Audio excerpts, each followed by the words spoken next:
Քարեկին Սրբազանը շատ հստակ ասում էր, որ ինքը ծառայում է մոտուժերին, ինքը աստվածամերժ է,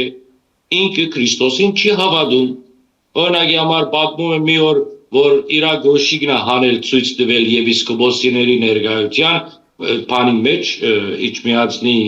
հյուրած ինչ են ասում հյուրընկալության այդ սրահի մեջ հանելա գոշիկը ասում է որ գիտեք իմ գոշիկը ինչքան է $4000 է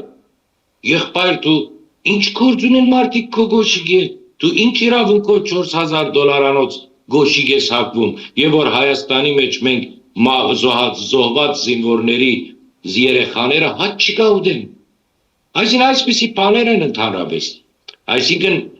դեսեք մեր եկեղեցին վարգը ուր հասավ այս վերջին 30 տարիներուն նայեցեք մենք նրանից առաջ էլ եւ որ գարտում ենք եկեղեցու պատմությունը այնտեղ էլ դեպքեր կան շատ դեպքեր կան բայց հատկանշական են առանցին դեպքեր են բայց այսպես չէ այսօր համադարած է այն ոնց որ Հայաստանի մեջ չգիտեմ ես Հայաստան չեմ ապրել ընդհանրապես բայց ասում են որ կոնե ժամանակին այսպես էր ասում են որ եթե ամուսինը ընկերուհի չունենա ուրեմն դղամարդ չի